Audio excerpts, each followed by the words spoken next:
How's it going, guys? So in this video I'm going to show you guys how I like to travel downhill and then back uphill because I have to come get my camera. So the first thing I like to do is scout out an area, and I like this area because there's a lot of different trees and rocks and debris that I can grab onto when going down the hill.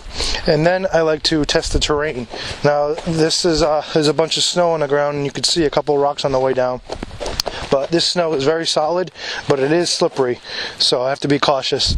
And one thing I like to do is just test the flexibility of the trees around me. This one is pretty solid. I don't know if you can see this one here, but I tried to grab onto this one and it snapped. So you want to be cautious of what you grab onto. That smaller tree is probably going to break if I grab onto it, so I want to grab near the base of the tree where it's going to be more sturdy. So sometimes I like to go on my hands and knees depending on the area, but I just like to go down sideways. So I keep my feet the same direction and just take your time. Now this is a solid tree, so I'm going to use that. Now sometimes I'll just grab onto the tree and just scoot down. Now that's another large tree that I'm going to grab onto, so I just use this tree here. There you go.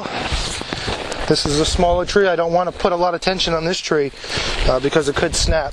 Now there is rock here, so it's not slippery, so it's firm, so I know I could step on this area here. There's actually a root here. I don't know if it's a root or a dead twig, but it's frozen to the ground, so I'm going to use that.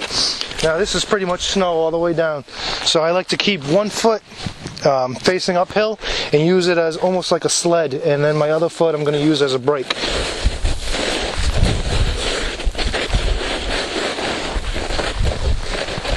And then I just like to walk down sideways the rest of the way.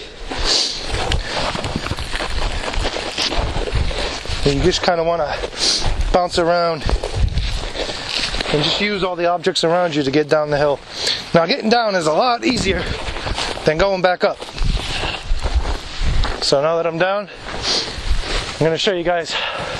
You can still see me. Hey, I'm over here.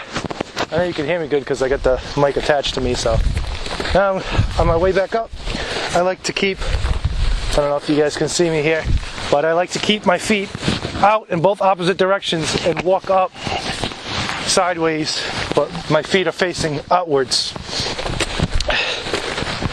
And I like to keep my knees bent. Gives me a low center of gravity. Now this area is pretty steep, so I'm just going to get low to the ground. And snow is pretty solid, so I can stab my foot into the ground. Do the same thing there, same thing there, same thing there. Now if this was wet, if this was rain and everything was wet, it would be, I would do a different method because the snow is very slippery. I mean, it would be very slippery if it was just rain, but it's solid snow here, so it's almost like I have cleats on and I'm stabbing my foot into the snow and climbing my way up. So I like to just keep a low center of gravity, and as you can see, I keep my feet. My right foot faces outward, my left foot faces outward, and I like to stay low to the ground. This way, if I slip, I have the ability, I'm right next to the ground, I have the ability to grab onto something right away. So hopefully this is a helpful tip for you guys. Give me a thumbs up if you liked it. Subscribe below to catch my future videos. And thanks for watching, guys. Take care. Hey, you still there? Are you? Want to go sledding? Nah, I don't want to go sledding.